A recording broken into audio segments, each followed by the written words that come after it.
Welcome to the DCUniverse, a comics versus podcast. We're the Lorehounds, your guides to Gotham City's latest party pills. I'm David.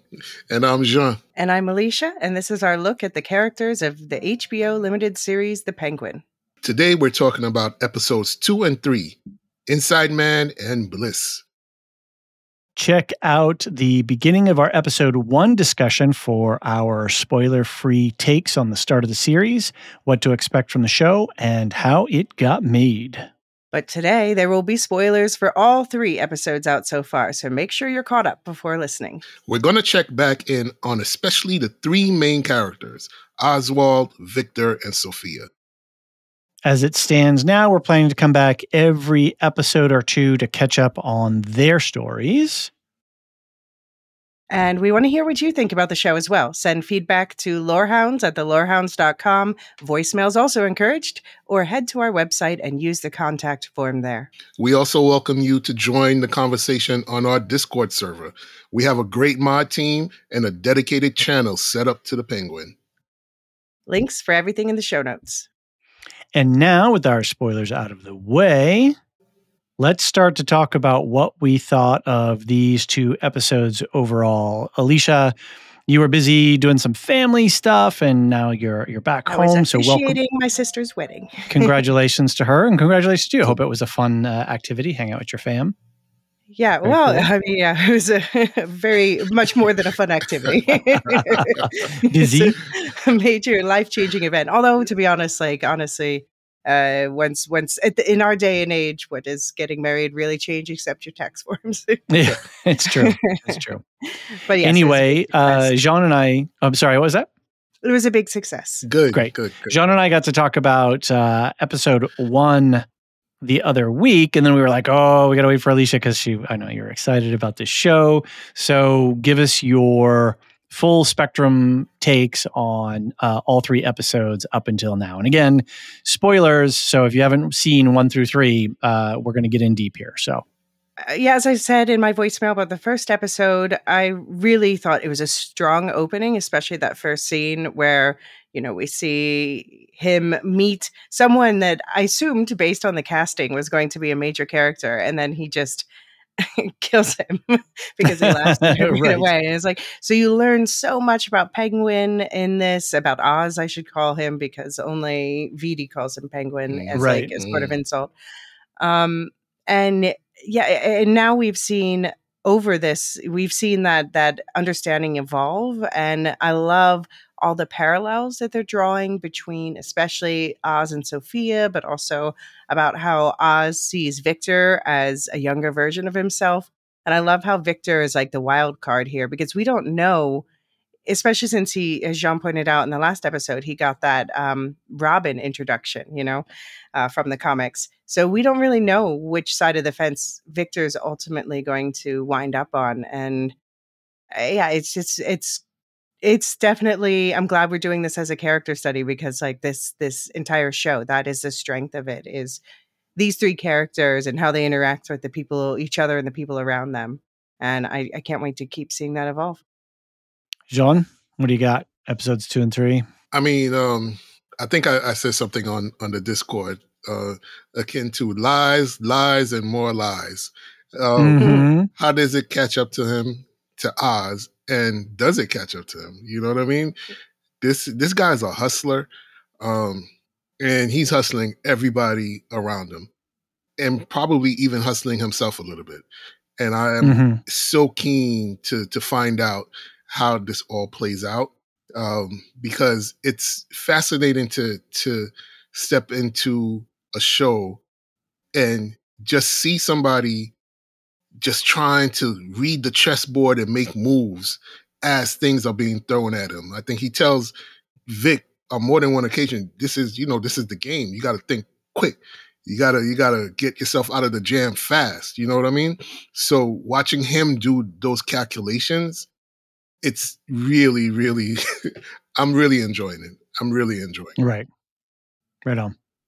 Yeah, for me, episode 2 was a little bit more functional and didn't grip me in the same way, except until the end, toward the ending of the sequence. And then there were times where my heart was pounding. I didn't know what was coming. And I got really nervous. Like, how is he going to get out of these situations? And then 3, I had a really hard time watching 3, but not because it was a bad episode, but because I felt so uncomfortable being with Vic, knowing that he's on this arc and that then they set up the whole girlfriend stuff. And I felt it very deeply discomforting because I think they're doing a good job of selling me Vic. Like, I'm really connected to him, and this struggle that he's going through is coming off screen and making me feel things. So I was really impressed by that level of script writing and design and acting, that kind of those emotional waves are coming off a screen. I've noticed a couple of times in 2 and 3 where I'll catch a glimpse of Colin Farrell just for like a half second. The first episode, I just no way. I could see him nowhere. And then these 2, I've like caught a couple of scenes. But I so far, I'm really enjoying this. Christina Milioti is just killing it, and then everybody else. And I've seen I've seen a handful of conversation of people going like, and I've listened to some other mainline like National Public Radio, or Slate, Slate.com. Their reviewers, their cultural critic people going like, did we ask for this? Do we need it? Is it anything we're interested in? Is it good? Sure, but whatever. And I don't know that this is anything that I asked for because I'm not big on the DC universe. And then people are like, well, does it really understand what it is, that it's a, gangster thing and a superhero comic, but whatever.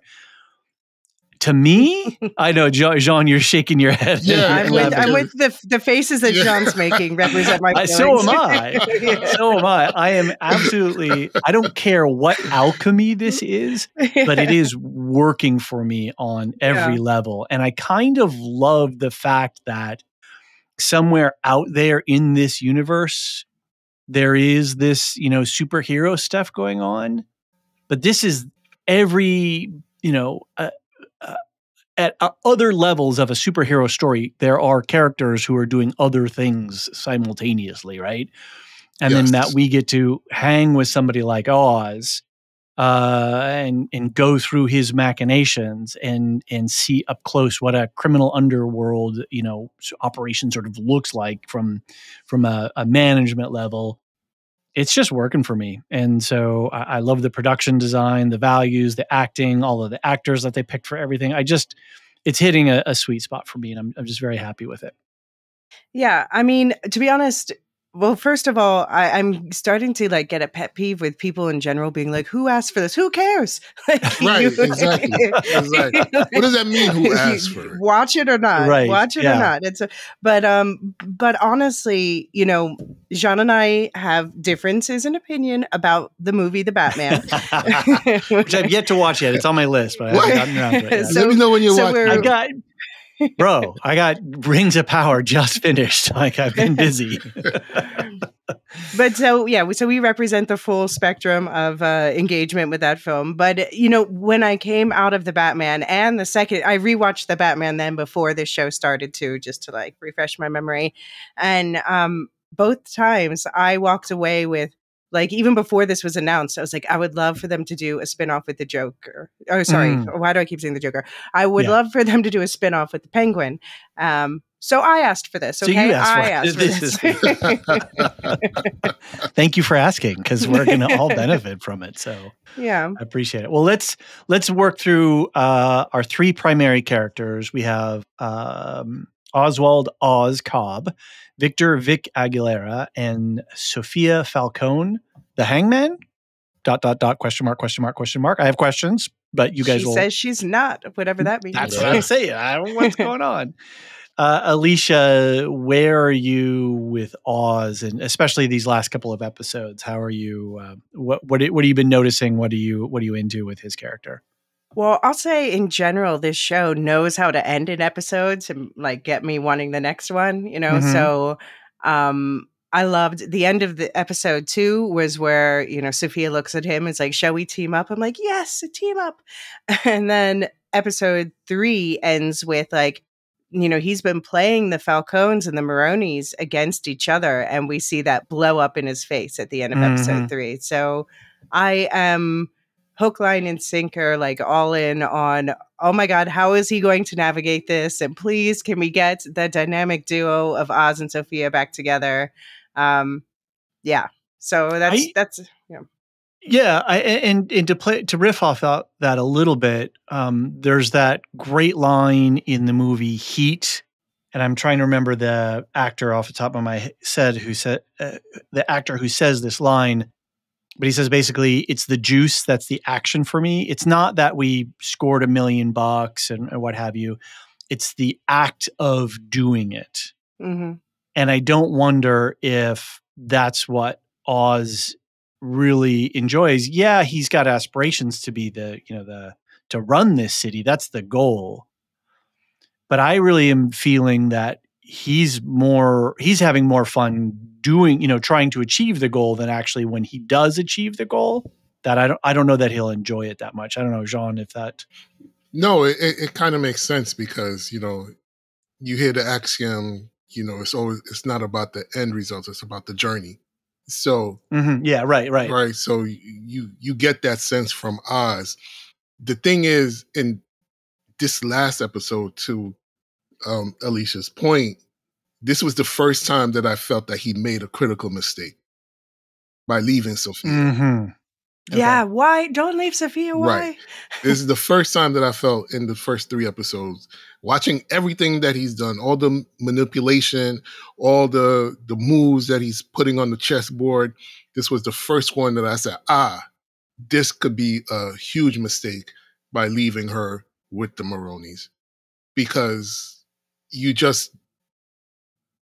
can't put those two factions together to try to start to make sense of what's happening. This feels like right now he's not in control of the board. Whereas the first 2 episodes and up until that point, he was totally controlling the action. Right now he's not.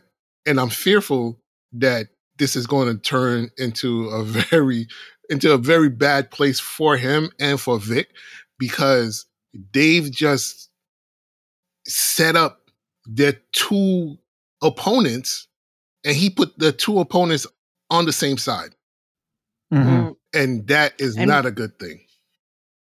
And right after she forced him to apologize to her, too. Yes. And you can see between the 2 of them, there's so much going on beyond the moves that they're making, beyond, we want to take over.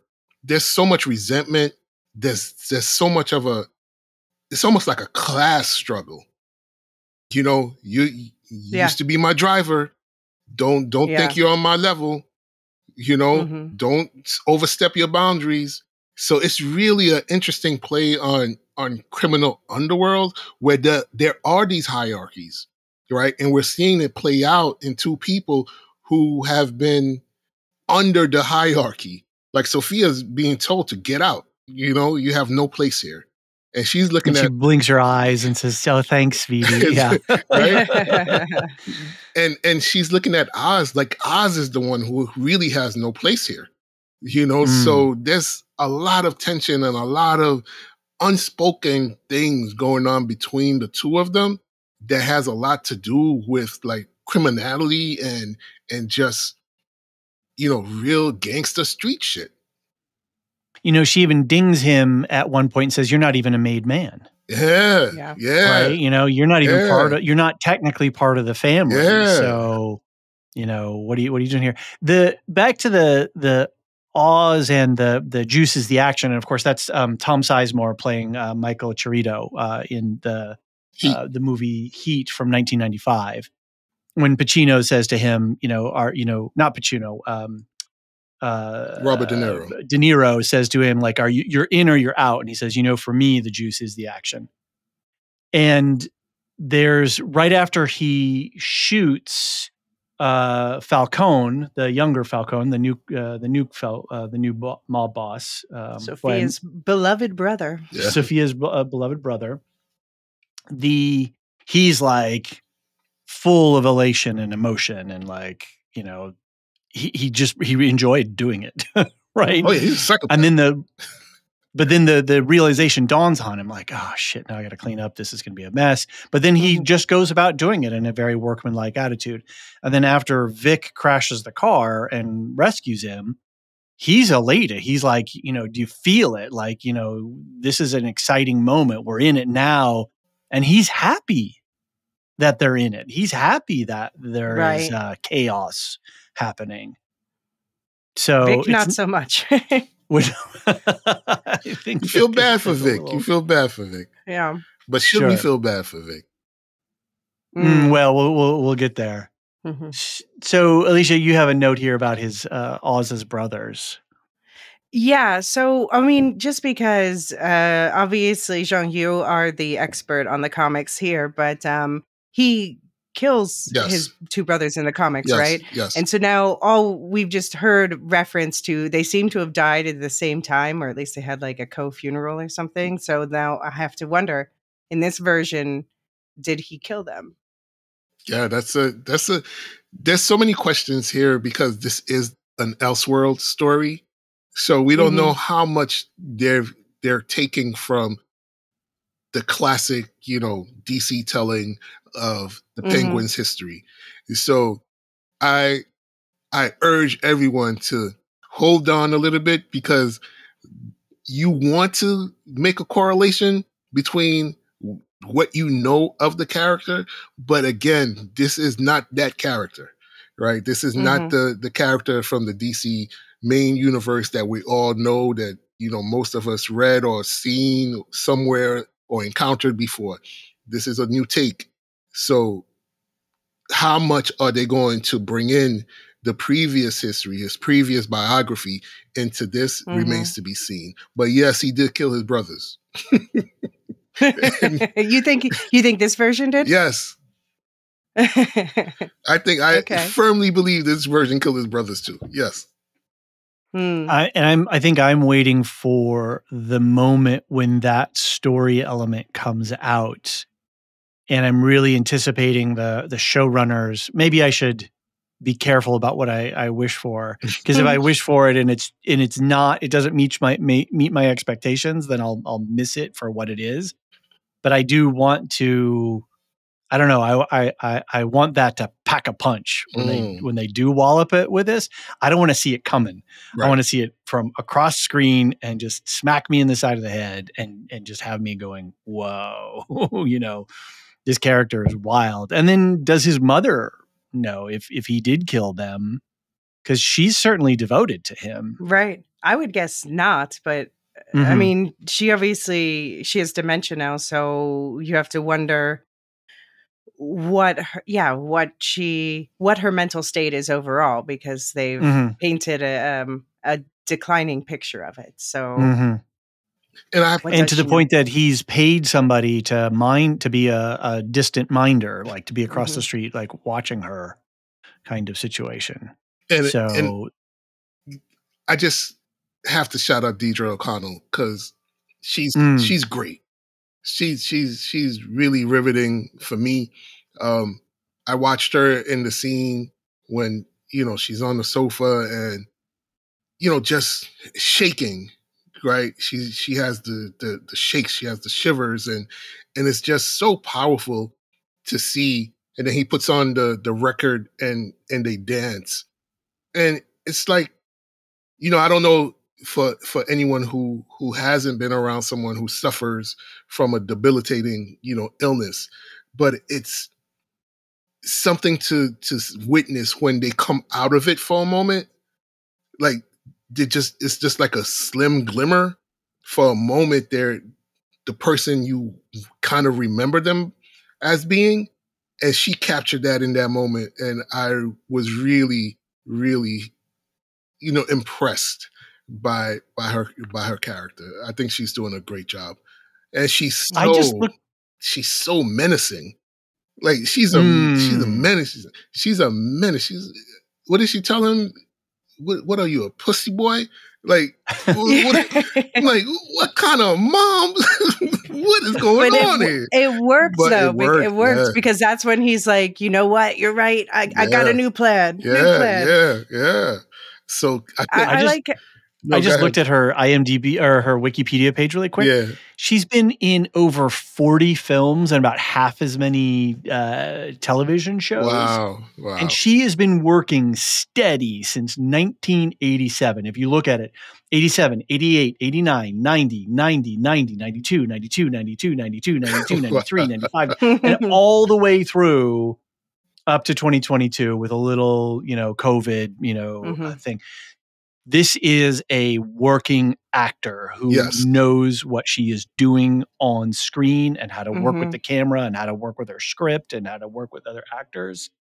So I don't recognize her from other stuff. She's probably, she's in so many films. I've seen her before. I just didn't recognize her, but this is a breakout role for her. Yeah, for sure. I actually totally agree with that. This is a breakout because she's awesome. She's awesome. And good for her. For sometimes it takes a while for an actor or actress to hit it, and I think she got and to get Elysia, the proper role, get the right role right. to really show yourself. Did you have either of you watched Only Murders in the Building? Yes. Not this week's, but yeah. Is it season 3 when Meryl Streep says, and it takes a particular show and a particular person to see you, and then your things line up and it takes off on you, and so yeah. Yeah. You were going to add something else, Elysia? I don't remember what I was going to add before, but just speaking of long working actors who I'm excited to see here, we also have Shora Agdashlo. Oh yes. Who's playing Nadia Moroni. So she's the wife of one of the two families he's trying to manipulate, and the one who shows up at the end and it calls him out. And I'm just always so excited to see her. Shout out to season 3 of The Wheel of Time, which she's going to be in. But it's cool that they, because it becomes this whole idea, Gotham City, obviously stand-in for New York City. That's not news to anybody. It's always about like the Italian mob scene, blah, blah, blah. But they gave it a new twist because then they're like, okay, so Moroni married a Persian woman and she brought in her whole family. So now they're like Italian, Persian. It just adds a new twist to it's a melting pot. A trope. A melting pot of criminals, Yeah. You love to see it. You love to see it. As she was for me the perfect Christina Avasarala for The Expanse. There is no other person that could have played that role. Yeah. She's playing for Wheel of Time. People who know Wheel of Time, she's going to play Aleida Sedai, which is going to be awesome. This is epic.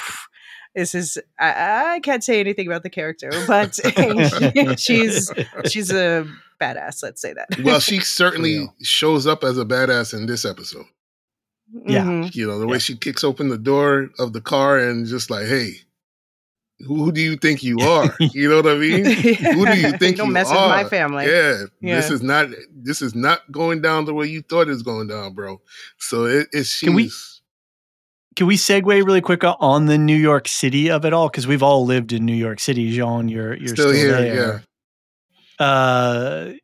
It's so weird for me to see this production because I recognize so many locations, and I'm like I'm constantly Gotham, not Gotham in this, and it's doing my head in a little bit, not in a bad way, right? But it I don't know, it's just doing something different to me because Gotham always is like, okay, it's Chicago, it's just a mixture of megalopolis, right? Sorry, not megalopolis, but mega cities, right? Of mega. And in the Batman, they went to great lengths to make it a mixture on screen. So they would take landmarks from different cities and mix them together. I don't know if they're doing that as much here. And I can imagine, obviously, the budget's more limited here. And, right.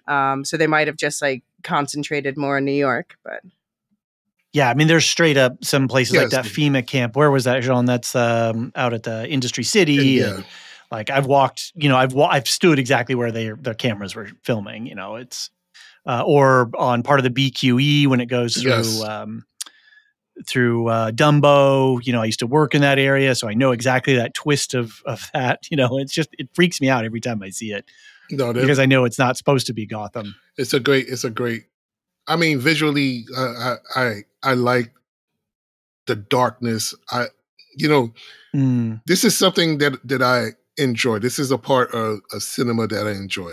I enjoy crime, gangsters, criminals trying to either get up on one another or trying to get up on the cops. I appreciate a show like this. This is, so again, who asked for this? Well, I asked for it because it's me. I asked for this. This is something that I'm really, really excited about. And to the point where I was making the face earlier, all comic books are not, bam, pow, let me hit you with my special, eye lasers.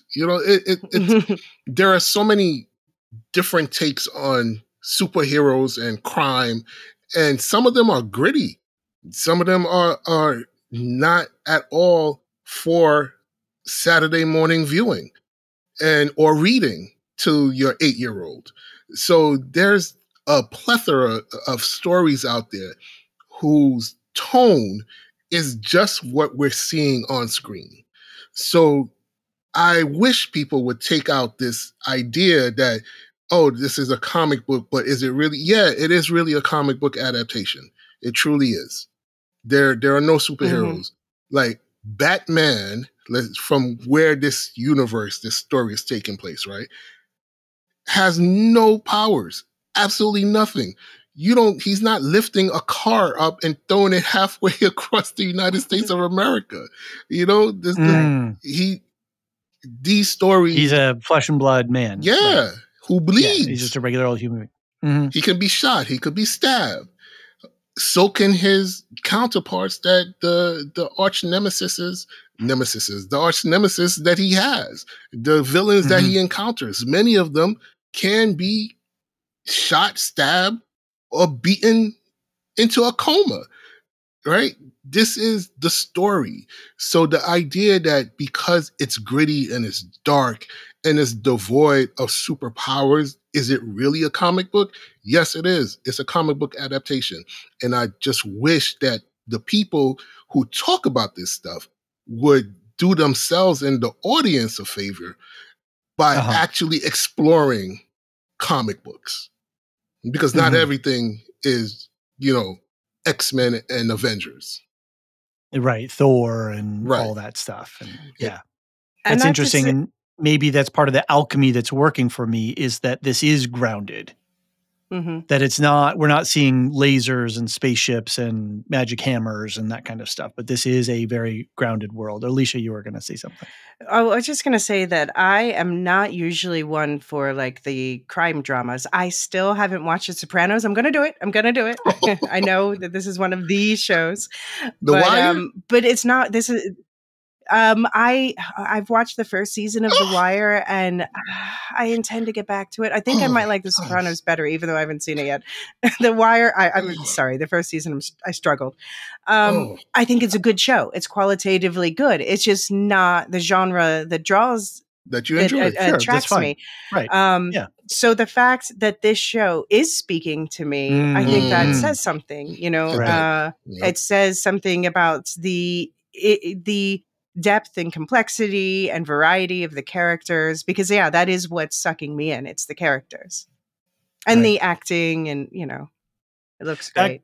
Back to some actors, the acting and some of the characters. You've got a note here, Elysia, about Eve and the girls and how they sort of make they become a more prominent part of episode 3 and are integral to the story now. I'm worried for them and I'm worried about them. Like anyone who's in Oz's orbit other than his mother, I'm like, he's going to betray them or they're going to betray him. It's going to be ugly. This is not going to be like kumbaya at the end. I know it. So I'm worried. I love the fact that he has Eve, even though he obviously pays her, you know, she's a paid company, but she's warm, she's supportive. She, you know, when he asks her for an alibi in episode 1, she's like, no questions asked. Later, she's like, wait a minute. Wait a minute. Maybe she should have asked questions. Right? This is a big thing. Maybe I should have asked some questions. So I'm worried that this is going to blow up in her face, but I just want good things for Eve and her girls. Right. And then we go from drops to Bliss. And I know there was some whinging out in the world about, you know, drops and was that the right way to explain it? And, you know, it was fine for me. They didn't work. You know, we just needed a substance. We just needed a drug and we just needed to call something. I think the twist that it's now this drug that's coming out of Arkham and being refined, I think that's really interesting. And we were talking about the team up between Melodi's character, Sofia, and Penguin. He's got the distribution network. She's got the product. I think that's you know, it works. So like all the gears sort of mesh up for this plot device. Do you guys have any thoughts about the drug in question, or Jean, you're gonna? Yeah, I think it's interesting that the drug that they're using is something that was tried out on inmates, on people who had no choice, right? This was they were in Arkham, and this was not something that they chose to take. This is something that was forced on them, at least from what you know Sofia's telling us. This was part of their quote unquote rehabilitation, right? So to keep them docile, to keep them, you know, calm, so that she's using this drug to give to the masses, right? Right. That she's doing to others what was done to her, right? In a grand way. And the thing is, with Oz, he's making this shit up as he goes. He didn't know about Sofia's, you know, that she had the product. He didn't know it was coming from Arkham. He had no idea that it was going to work with the triad.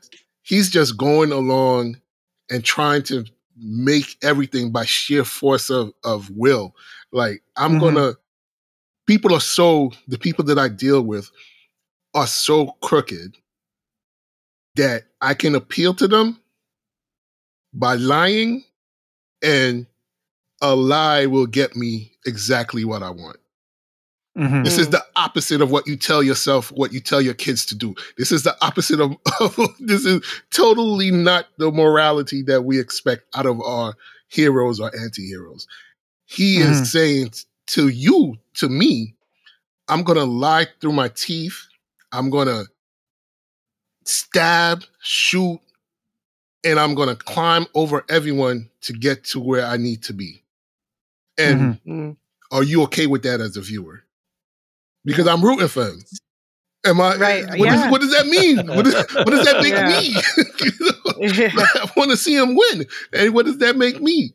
So I'm asking myself these questions like, should I be rooting for this guy? Right? And when he murders the Falcone, or not the Falcone, the who's the other team? Sorry, I don't have all these names in my head right. Wait, Alberto Falcone, the young one? No, the Maroni henchman. The Maroni henchman. Thank you. Okay. Yeah. I've got Lord of the Rings in my head right now because we're just wrapping up that, so I haven't cleared out my short-term storage for new content. When he kills the Maroni henchman, that was just cold-blooded murder, right? That was just straight, and that wasn't even in anger. It wasn't even a crime of passion. When he shot Alberto Falcone. And then when I swear, I thought he was going to plant the knife on Vinny, right? And I thought that was so good. But then he gives it to the bodyguard, and he removes the bodyguard from play, who's a guy that's bugged him, who's, you know, and it's payback in a way because he tortured him. And he's a guy that's just, you know, with him out of the way, he and Sofia can have a better relationship. maybe he's not thinking that in particular in that moment, but he's like, who can I set up? And it's more believable that it's the henchman than it is Vidi, because they're going to go like, why would, that wouldn't make sense. So that was like a really smart play in that moment. Yeah. But man, I was so nervous that whole time, like what was going to happen and how that was going to go down. Yeah. And he played it off perfectly. Perfectly. Yeah, he thrives in improv. I just want to say about the drugs. I think it looks so cool that it's like these white mushrooms with red ooze. Yeah, that is very cool. There are real mushrooms that look like that, but not that have this effect, obviously. But I wanted to ask you, Jean, do you think the fact that it's coming out of Arkham, we know there are some other well-known people in there. Do we think there might be any connection to Scarecrow? Any character? Mm-hmm. I was going to say any characters who like to use toxins. I wouldn't be shocked. Like, I'm very interested to see who this doctor is that she... Right. Who's that? Who is he? And what's the actor's name? Something Rossi. I know him from Luke Cage. Yeah, he was in Luke Cage. Theo Rossi as Julian Rush. Yeah, Theo Rossi. So I'm interested to see his character, who he is, and what role does he play with the entire drug scam that's in Arkham. Oh, he was in Luke Cage? Yeah, he was in Luke Cage. Yeah. Yeah. So he's been in a lot of stuff. He's another working actor. Yeah. So we'll see, but it will be interesting because this is Scarecrow. This instead of fear toxin, they're giving people bliss. And so, oh, good pick. Let's see what happens if that comes to fruition. Let's change gears quick. And who do you guys want to talk about next, Victor or Sofia? I mean, I guess so hard to we choose. can continue with Sofia since we've already been touching on her. I am so in love with Christina Milioti. She's so cute and so menacing and so packed with dense, she's such a dense layered character. And I love her Milioti's performance of Sofia. And I can't wait to see what's next. And Vidi is going to be in some deep shit with her. So anyway. Yeah, I know. I love that you said, she's so cute and menacing. And I love, because I know in the comics, she's like, they make her more of a stereotypical goon looking, much bigger. Yeah, she's not like the cute girl. And I think the fact that they did that for this show in a way makes her scarier. Yes. She is scary. Like Sofia Falcone, do not follow me down the street, please. Because I'm gonna cross and walk on the other side. I don't want you behind me. Who are you more scared of, her or Rio from Agatha All Along? Oh damn! Sofia, hands down. Nah, it's got to be Rio. Rio has that magic. Rio's but what is Rio going to mess with me for? Like, I'm just a civilian. Right? I mean, why? For fun. Exactly. Just to see if she could make you dance like Pinocchio. Get out of here. I don't want either one of them. But I think Rio, definitely. I think Rio would make me more afraid. I'm picking Milioti. Okay. But because I like her more. Yeah, but then she's going to slit your throat. Yeah. I feel like I could be friends with Milioti. I think Rio would just kill me. Right. I mean, I could be on the Nostromo or I could be on Happy's Hope. It doesn't matter. I'm going to die by Xenomorph. It doesn't matter. So who do I want to have kill me? But she's terrifying. Just with her facial expressions, the way she looks at people really captures something that is really it's tough to describe. If you've never been looked at like that by someone in real life, like with the intent to really harm you, it's really disconcerting to watch her, especially in that scene when she's talking to her cousin and she bends down to fix the barrette and her cousin's daughter. Oh, that was cold. And she looks up at the cousin like, everything that you've heard about me is probably true, so you might want to relax. you might want to take a chill pill, because those things, those stories that you obviously are thinking about right now, they're true. But that's the thing about the cousin situation. It broke my heart a little bit, because when she first approached her and she's like, "Oh, remember when we used to like have so much fun in Italy and da da da," and you could tell she wants. I think she and Oz are both lonely, but they know 100%. They know they have to be, but also part of them craves to have real connections. Yes. And it felt like, oh yes, someone from my youth who knew me as a little girl and still sees me that way. And then as soon as her daughter comes up, and the way she clutches her daughter, she's like, oh, you're just bullshitting me right now. Yep. You don't see me that way at all. And that's when she's like, all right, fine. I'm going to play the role that you think I'm playing. I'm going to play the role. And it's interesting. I think you touched on. Go ahead. Go ahead, John. No, I was going to say. No, after you, sir. You go ahead. I was going to say, excuse me, that in this last episode, though, she says she's not that person. Right? Right. She's not the hangman. She's not that person. Right. But she's willing to play that framed? person. Yeah. If she's not, she's more than willing to play that character.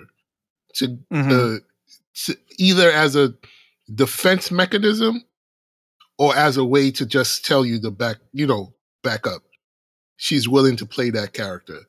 So I'm invested in finding out if she really is the hangman. And if she's not, then who the hell is? So can you lore-educate me a little bit on the hangman?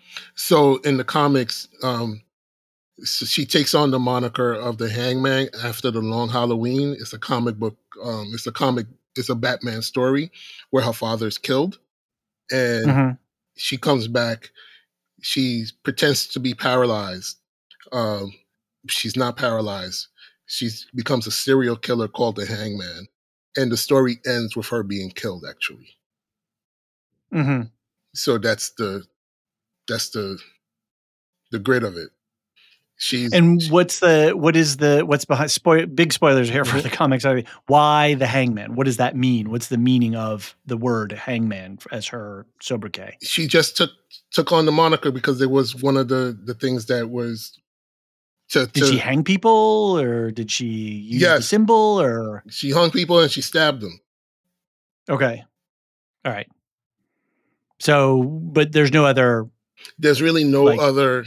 There's no continuing story arc with her, but that's how she got the moniker. That's how the character was born. It was born out of this. If you haven't seen, there's a Batman animation called The Long Halloween that's based on the comic book. You can watch it.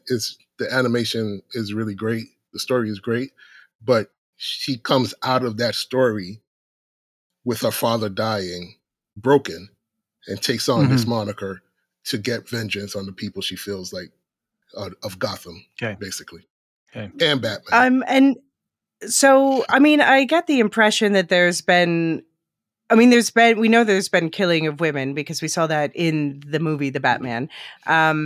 And I guess that's been pinned on her. And I wonder, she has we have the Theo Rossi character, the shrink, who hypnotizes her, and she's having these nightmares, obviously about her brother, but then also we see her, Oz is sleeping in a safe. She's sleeping in her closet.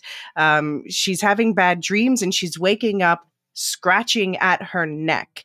And so she's always covering these scratches on her neck. But then you wonder, is she scratching at her neck because she feels like she's being strangled? Is this connected to the whole hangman thing? Interesting. Was she a potential victim, actually, got the blame? And we also, I didn't think about that. I have to give that some thought, but I think you could be onto something. And what I was about to say is that she killed Alberto in the comic books.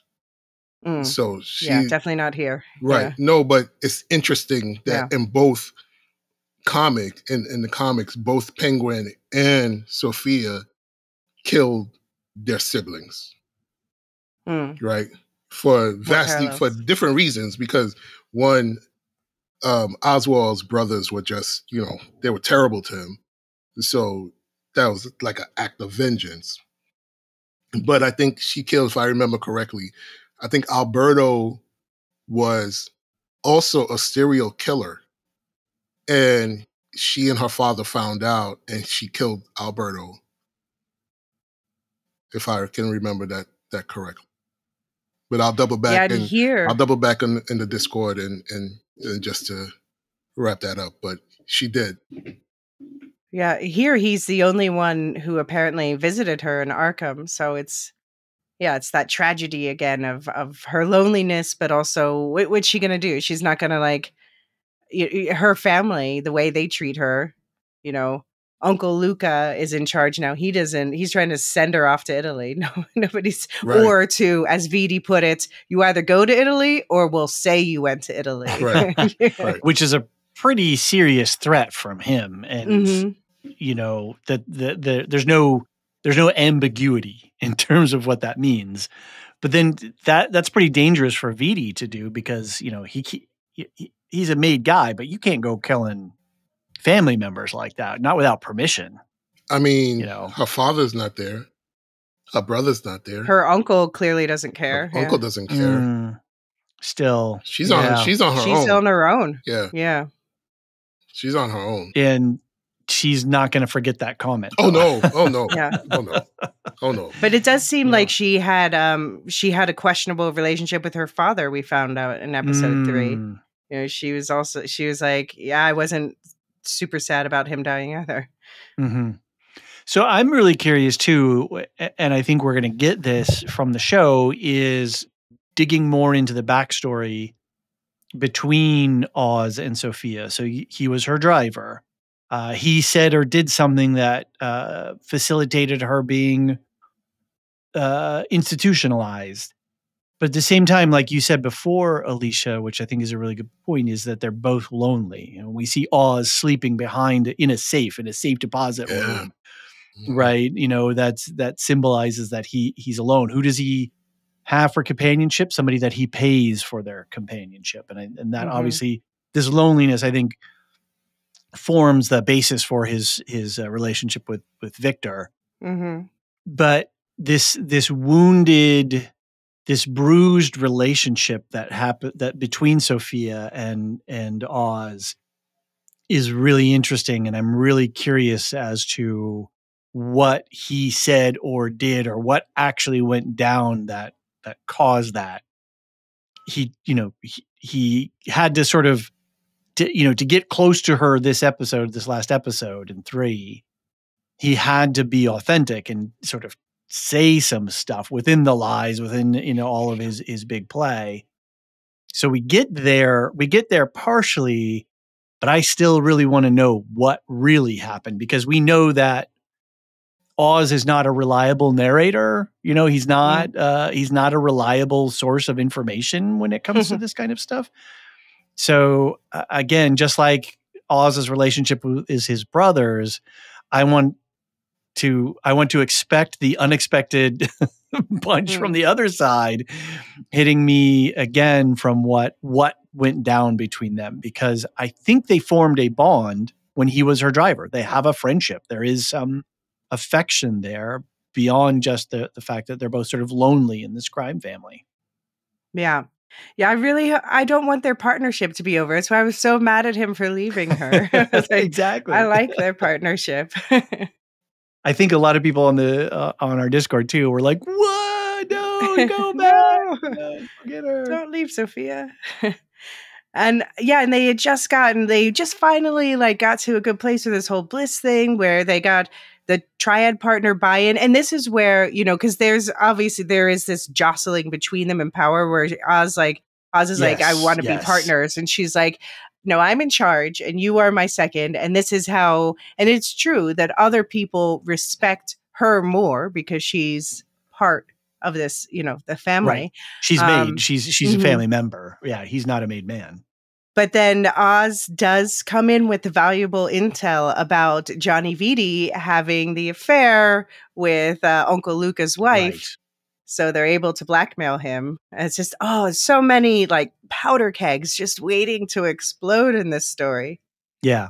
And he does have the distribution network. He does know the streets in a way. And like you said, he knows where literally bodies are buried. And so he has something to parlay. He has something to play with. I think one of my questions going forward is if he somehow gets severed from the Falcons and now at the end of 3, like if something goes wrong, what can he still maintain? Does he have loyalty from his distribution network, or do those folks who work in the distribution network side of things recognize their loyalty to the Falcone family, or do they recognize a loyalty to Oz himself? And can he command that? Because he seems like a jovial boss. He seems to treat people, the people in his operational aspect as a manager. He doesn't seem to be a bad manager, right? They're getting it done, and so I don't know. We'll see.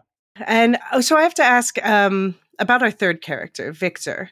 I have to ask you, David, since you haven't seen the Batman, how did that opening scene in episode 3, we get the flashback to the flood, which is something that we see in the Batman. How did that work for you?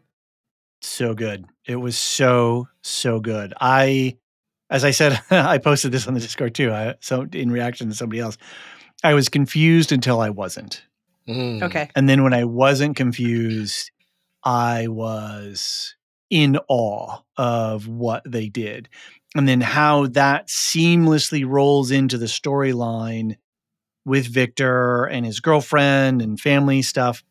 And the setup, really such a great setup for his PTSD flashback in the club, so that we really feel for him, right? He seems to have a lovely family. He seems to be a quote unquote good kid. And the tragedy of, I could immediately put myself there watching those floodwaters coming in and, feeling helpless as he's trying to call.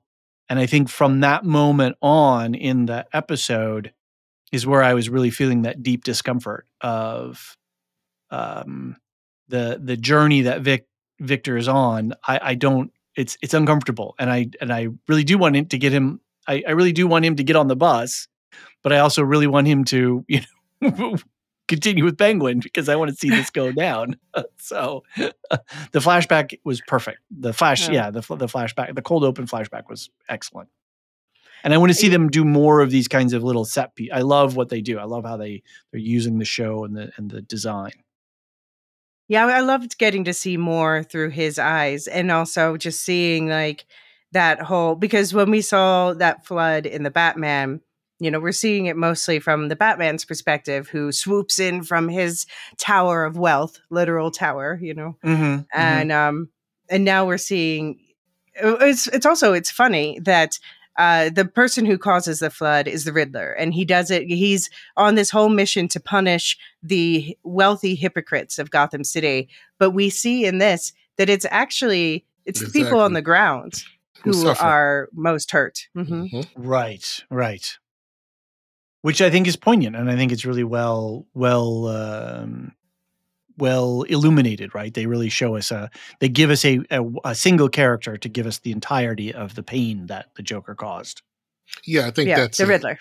I think that was a great set. I really do. Because when you can focus on what these great battles between these heroes and villains do to people who are not involved really, who are just going about their lives, just, making dinner, and then all of a sudden, poof, they're gone. Yeah. Right. That is something that I want to see more of in these sorts of stories. I think Marvel tried to do it, and what is it? I want to say Civil War, if I can remember. Either Civil War, maybe it was Civil War. I can't remember which movie that they tried to do it in, where before the Accords, and the reason for the Accords was because of this big, fiasco that happened and people died in a building. Wanda made an oopsies. Yeah, something like, so that to me is something that doesn't have to be the entire focus, but we should have some focus on what these stories mean to people who are, not powered and they're not involved in the shenanigans of villainy and heroics. And it was really great to watch, to see his face, was just like, oh, like you can tell, you can just feel it. Like he's watching the water, and we watch the water come through and go into his apartment. Right, exactly. After he pointed it out. I have to say from my perspective, so when that cold open started, I didn't realize at first it was a flashback until I saw the flood, Same. Yeah. And when because we didn't know his home life, so I didn't know if he just he's wearing the clothes that he was wearing when he first encountered the penguin. Yes. Right. So I didn't have any sense of time. The street kid.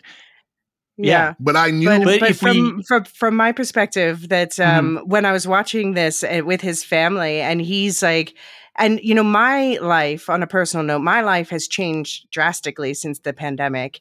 And so I look at him with his family, they are secure, they have each other, and he's wanting more. And I am, before his dad even says so, I'm like, you have it so good, you don't even know how good you have it right now until you're about to lose it. And then I was like, oh, right, yeah. I lost it before the show started. I remember in episode 1 when they were talking about where he's from, and they said like, oh, your entire neighborhood is gone. Yeah. Yep. So when he was on the roof, so it was there. Yeah. Because so I remembered, I was like, oh, okay, that's why I wasn't surprised by it.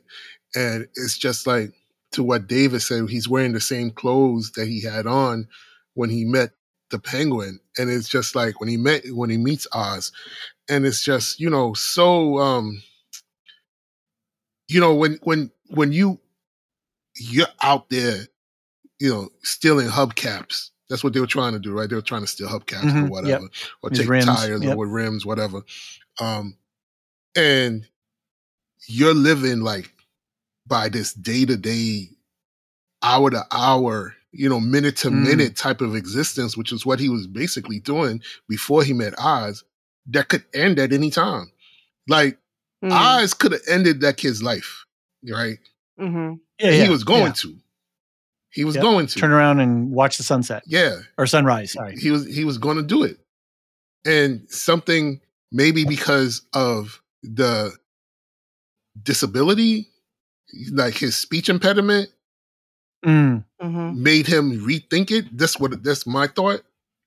Because they're both struggling with the physical world and how they relate to it.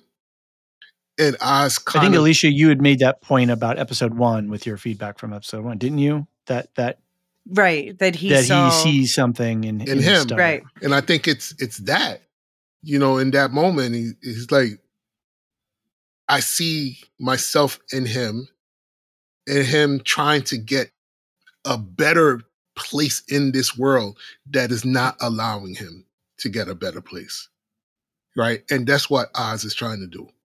He's trying to get to a better place in the world that will not allow him, in a world that shuts doors, in a world that does not let him be who he possibly could have been. So now he's just hell-bent on becoming that person no matter what. And he's pulled Vic into this chaos. He's pulled him into his orbit. And I knew Vic was not getting on that bus. I knew. Yeah, obviously. I knew he was. I'm so glad we got that out of the way. Like, just commit. We know you're committed. We know you're not getting on that bus. This is the life. This is the life you're in it now. What I mean? When he tells her, I can't leave him. he's not saying it because he's afraid of dying. To me, I didn't take it as, he's like, I can't leave this opportunity. Yeah. So I think this raises this really interesting question, which you have as a couple of notes in the outline, and Elysia, is what's going on here? Feeling trapped? Is this abusive? Is this, what is the nature of the relationship? We're coming out of Rings of Power, where we have like all kinds of gaslighting going on. Man, forget about it. And is Sauron. Yes, exactly. And I really loved the confrontation in the bathroom, which he was like, "Okay, is this what you think this relationship is?" As he's holding him to the his gun to his head, and it is, and it isn't. It's like, yeah, you could have left anytime you wanted to. He could have. But then you'd always be, if you stayed in Gotham, you'd always be looking over your shoulder because you don't know if Oz is gonna clip you or not. You'd have to too much, yeah. Yeah, you'd have to really go far from there. So it is there is an abusive part to the relationship because and the whole grave thing. Yeah. Right. Yeah, exactly. Yeah. He's got him scared. But he does want to have something better for him at the same time. So it's kind of a street, a gangster street tough love, right? Like if you're going to play this game, if you're going to run with me, you got to be able to handle this kind of intensity and this kind of stress. Right. But I feel like Vic, he knows that Oz cares about him on some level. He feels confident in that. But at the same time, Oz is also like, lay down with those dead bodies and think about what you did, Right. Giving him his mother's treatment. That's a good point. I could have seen his mother do the same thing to Oz. Right. That's the love he knows. Right. And Oz, when he talks about his history, he talks about a gangster, seeing a spark in him and making him his driver. So he's trying to repeat history here. He's trying to create a boy wonder. What I mean? He's trying to create his own sidekick, And Vic is, when you're that age and you have nothing and you're driving around a somebody. Oz is not a made man, but he's a somebody. Your family's gone. What are you going to do? Here's $1,000. Right? Yeah. What are you going to do? What are you going to do? So there was Ta-Nehisi Coates was just on a Fresh Air interview talking about his newest book. And there was a quote that was presented to him as identifying something that really moved him. And this loops back to me for Vic in this situation. And it's a line from Macbeth. And this was a line of Shakespeare that really flipped Ta-Nehisi Coates' sort of love for language. Like it flipped on the switches for him when he was a kid. And the quote is the second murderer in this scene says, "I am one, my liege, whom the vile blows and buffets of the world hath so incensed that I am reckless what I do to spite the world." And the first murderer replies, "And I another, so weary with disasters, tugged with fortune, that I would set my life on any chance to mend it or to be rid on it." And to me, that speaks to Vic in this loss. He's lost his family. He's, he doesn't have as much, whatever his thoughts are of his relationship with his girlfriend. It doesn't outweigh the fact that he's willing to throw in on this and to set any chance to mend it or be rid of it, right? Because he could be rid of this life by running with Oz. And what's one of the last things he tells his father? Don't you want better? Yeah, right. Don't you right. want better? Look at you. Don't you want better? Right? He wants better. Also, but I was wondering, okay, so Oz, we know he betrayed Sophia in some way, and I believe he probably didn't realize that she would end up in Arkham out of it. But then also he told the story, because he didn't tell Vic that he was Sophia's driver, but he told Vic the story about the first driving opportunity he got and how that guy after 3 months was dead. So I have to wonder, did Oz betray him as well?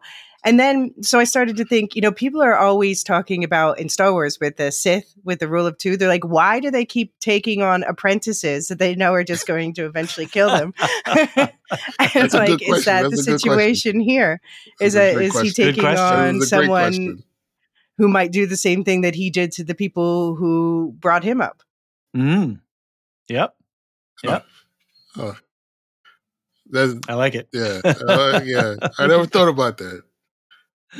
Well, that's what we do. Isn't that what we do in the Lorehounds here? Is we mix up our IP stews? Absolutely. Yeah, I just draw the lines in the IP soup. Yeah, that's right. Well, any more thoughts about Vic? Well, just question, do you think we're going to see Graciela again, his girlfriend? Or do you think that was just a one episode, give him some backstory, and now he's severed that tie? He seems to be getting close with one of Eve's girls. Yeah, right. I think Graciela, if she does come back, it's going to be, kind of a side tackle kind of thing. It's going to throw some emotional stakes into it. But she could serve just as a backstory persona. If I were her, I think I'd be done with him. Right? Yeah, I think absolutely. She's better. I hope she's done with him. Like, she should just go to California. Don't look back. Like, no offense, I like Victor, but but he's not it. Just get away from He's Gotham. made his choice. He's made his choice. I don't think she'll come back. I think she's going to be like the far away thing that keeps him saying to himself, if I can just get this one score, then I could be out. If I could just make this amount of money, then I could be out. If I could, she's going to be the driving. I see her being his driving force in his mind to say, let me just do this one more thing, and then I could go join her. So, and that's how I see her playing out, her character. I would be surprised if she comes back. Right. Well, so we know the other two characters that we, had the spotlight shown on in relation to him were his friend Calvin, who we know we're not going to see more of because Sophia shot him in episode 2. But then Calvin's cousin Squid, who seems to be trouble. I have a feeling, we're going to see more of Squid. I absolutely agree. I think so. They gave him a straight, clean shot of his face in the flashback, so he's definitely going to show up. Something else that just occurred to me. This is the first time. Is this the first time? Yeah, it has to be. This is the first time that we've had Sophia, Vic, and Oz all in the same room together. And, she was sussing him out, who are you? And she's making her appraisals of him. And then he comes out and then, she says, well, we're going. Of course, I cringed when Oz says to Vic, don't do anything stupid because I'll know it. And of course, what does Vic do? Just like, Vic, don't have a party. Don't do that. Anyway. But he made sure she used coasters. Yes, he did. A very thoughtful young man. But this idea that this is the first time that we have the three of them together, in a room together, and these are our three principals. So I'm looking forward to seeing what, them back all on screen together at some point. If DC is all about the trios, man. Really? Yeah. Is that a thing? Is that the thing? Yeah, DC's she should have been in that damn car with them. Yeah, exactly. Yeah, because now I'm thinking about what you said, Jean. He left her with the Maronis. Yes. That's like, now they're going to talk. Yeah. Why would you want, we didn't. I don't want them to talk? I don't think they left us with a shot of her what her disposition was, where she ended up. No, I'm just assuming that she's with the Maronis. Maybe she's not. Maybe she got Maybe away. she ran off, but she got away in the chaos. Because I think Vic just hit that one dude, right? And just smashed into the one car, and then everybody sort of scattered. Yeah, but then he makes a point to say, what about Sofia? Mm-hmm. Right. And says, I mean, I could see Sofia and what's her face, Mrs. Maroney, Nadia Maroney. I could see them being a dangerous duo. Very seriously, very seriously. Very. Who runs the world? Mm-hmm. All right, let's get out of here. Real quick, let me just say one thing. I looked at my DC while we were talking, and she kills predominantly cops. Okay. In the comics. Okay. And and she does hang them. So I just wanted to put that out there. She okay, good. So the right, mm-hmm. and she puts a noose around them and strings them up. Yeah, and in this case, it seems to be women who are killed. But I think that it was her dad or someone else, who's doing that. Because I wonder we saw she was shadiness in the Batman in that regard. Okay, so this is a cool mystery. Like, is she really the killer? I like she this. Who they think she is. Mm-hmm. Really and did they make her, by sticking her in Arkham, even more dangerous than she sort of already was? Okay, good stuff. Awesome. All right. Well, let's wrap it up. On the main Lorehounds feed, we're wrapping up with our season wrap up of Rings of Power. We're going to be recording that tonight. Elysia, you were just able to get our subscriber movie club 11sies. We covered Prey. We got that out today. That I've been listening back to that. It was a really fun podcast. Thanks for getting that done. And we're doing Agatha. Thank you, Agatha. How could I forget Agatha? Silly me. Loving that's a lot of fun. You guys had a lot of fun with Nicole from Nevermind the Music. Yeah, that was great. The other day. Awesome. Yeah, great deep psychology insights. Good insight. Is Agatha going 8 or 10 or how many episodes? So it's 9 episodes, but the last two are come out on Halloween together. So 8 and 9 is double drop on Halloween. Perfect. Mm-hmm. Love it. I'm really this show. Even my wife even joined me for episode 3, and not having any background of it, and she was like, "Oh, this is a fun show. This is really cool. I like all the characters and everything like that." So it's hitting. I think it's really hitting well. What else, Elysia? Anything that you want to shout out? What you guys? On? So Woolshift Dust gearing up. So doing 2 things there at the same time. Gearing up for season 2 of Silo, which starts November 15th. So just released the last part of the book trilogy coverage in the subscriber feed in the book club, and also. On the public feed, we are starting up with the Dune book breakdown coverage, which you're going to join for the beginning of. Sounds good. And also watch out this week on that feed. There's going to be the first of the Spooktober specials on the Lorehounds Network. We covered The Craft and The Craft Legacy. So keeping the theme witchy. Yeah. Fun. On the Star Wars Canon Timeline podcast feed this week in the public feed, there's going to be the next episode, which is looking at 2 episodes of Star Wars Visions, looking at Shadows of the Sith in the High Republic. So that's Visions Season 1, Episode 7, and Season 2, Episode 9. Very cool. When do you sleep? When do you find time? Oh man, since I got sick on my travel back, I sleep randomly in the middle of the day, and then wake up at 3 a.m. staring at the ceiling. I guess we should also mention Spooktober on the main feed. We're covering all the Poltergeist movies. Is what we're going to do. Yeah, and so we're getting into that. Okay. Anything else that we should think about that we should cover? Just shout out to Nevermind the Music. Shout out to Radioactive Ramblings. Just started with the was it Red Rising books? They released an episode covering the first 3 chapters. So I've never read them. I need to catch up on that. Yeah, that's long been on my to read list. So I got the book lined up. I just need to catch up on the other books I'm reading for the podcast. Jean, you had a note or two? No, just really quickly. Creature Commandos in December. The first real foray into the James Gunn universe. So we're going to do a versus before that. Yeah, we'll do a versus before that. Yeah.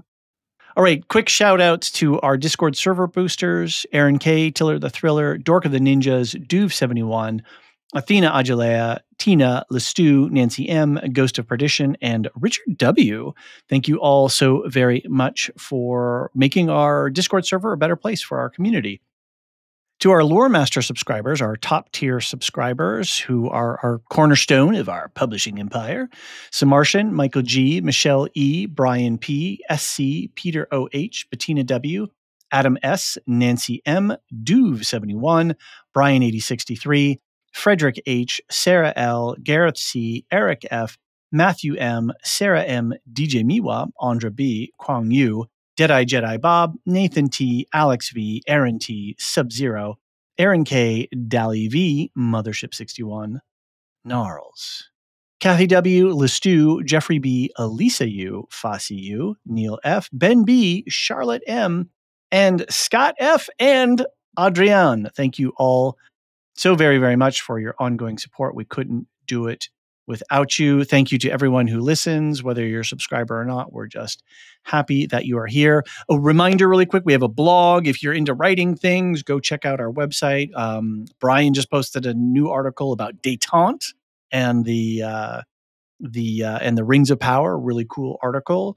And Jean, I think you had one final thing to say. So I know this is DC, but as always, Marvel, if you're listening, recast T'Challa. The Lorehounds podcast is produced and published by the Lorehounds. You can send questions and feedback and voicemails at thelorehounds.com/contact. Get early and ad-free access to all Lorehounds podcasts at patreon.com/thelorehounds. Any opinions stated are ours personally and do not reflect the opinion of or belong to any employers or other entities. Thanks for listening.